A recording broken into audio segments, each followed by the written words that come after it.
திருவண்ணாமலையில் பார்த்தீங்கன்னா, கிட்டத்தட்ட வந்து வேலைவாய்ப்பு இல்லாத தொழிலாளர்கள், அதாவது கட்டுமான தொழிலாளர்களுக்காக அவர்களுக்கு என்று திருவண்ணாமலை ஒரு இடம் இருக்கிறது.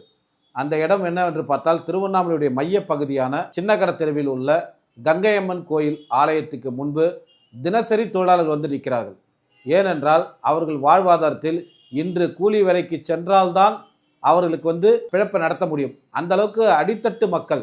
அந்த அடித்தட்டு மக்கள் வந்து இங்கே பார்த்தீங்கன்னா, தினந்தோறும் காலை சுமார் 500லிருந்து 1000 நபர்கள், ஆண் பெண் இருவருமே நிற்கிறார்கள். மேஸ்திரி, சித்தாள் போன்ற பணிகளுக்காக தான் வீட்டுக்கு இன்று மாலை செல்ல வேண்டும் என்றால் அந்த தினக்கூலியை வாங்கி கொண்டு தான் அவர்கள் வீட்டுக்கு செல்வார்கள். அப்பொழுது தினசரி அவர்கள் உழைத்தால்தான் அவரும் அவர் குடும்பமும் நன்றாக இருக்கும். அப்பேற்பட்ட உழைக்கக்கூடிய இந்த அன்பு சொந்தங்கள், தொழிலாளர்கள் அரசு வழங்கக்கூடிய இந்த திராவிட மாடல் அரசு வழங்கக்கூடிய சலுகைகளை பெறுவது எப்படி என்று தெரியாமல் தவித்து கொண்டிருக்கிறார்கள்.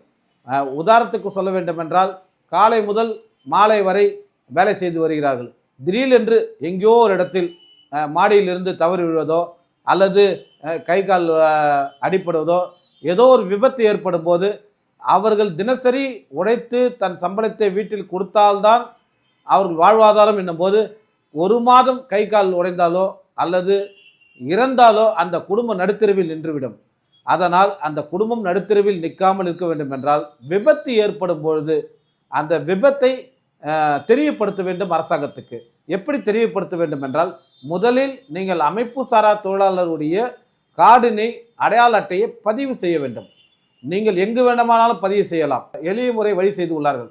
எப்படி என்றால், அருகில் உள்ள கம்ப்யூட்டர் சென்டரிலோ அல்லது இ சேவை மையத்திலோ எங்கு வேண்டுமானாலும் நல உரிமை கார்டு, அதாவது வந்து தமிழ்நாடு அரசால் வழங்கக்கூடிய தொழிலாளர் நல வாரிய கார்டு, அதை பதிவு செய்ய வேண்டும். பதிவு செய்வதற்கு நீங்கள் என்ன எடுத்துக்கொண்டு செல்ல வேண்டும் என்றால், உங்களுடைய பேங்க் பாஸ்புக், உங்களுடைய ஆதார் கார்டு, உங்களுடைய ரேஷன் கார்டு, ஃபோட்டோ ஒன்று எடுத்துக்கொண்டு நீங்கள் அருகில் உள்ள கம்ப்யூட்டர் சென்டருக்கோ அல்லது இ சேவை மையத்துக்கோ சென்று நீங்கள் பதிவு செய்தீர்கள் என்றால், பதிவு செய்து இருக்கக்கூடிய ஒரு தொழிலாளிக்கும் விபத்து ஏற்படும் பொழுது அவர்களுக்கு இயற்கை மரணம் அடைந்தால் அவர்களுக்கு இயற்கை மரணம் ஈம சடங்குக்கு 55,000 ரூபாய் அரசு வழங்குகிறது. அது மட்டுமல்ல, பணியின் போது நீங்கள் இறந்து விட்டீர்கள் என்றால் ரூபாய் 8 லட்சம் ரூபாய் அந்த குடும்பத்திற்கு அரசாங்கம் வழங்குகிறது. ஏழை தொழிலாளியுடைய குடும்பத்திற்கு படிப்பு செலவுக்காக, அது வந்து மகளாக இருக்கட்டும் மகனாக இருக்கட்டும், இந்த 2 பேருக்குமே அரசாங்கம் வந்து படிப்பு செலவுக்காக பணம் வழங்கி கொண்டிருக்கிறது. இந்த சலுகைகள் அனைத்தும் தெரிந்து கொள்ள வேண்டும்.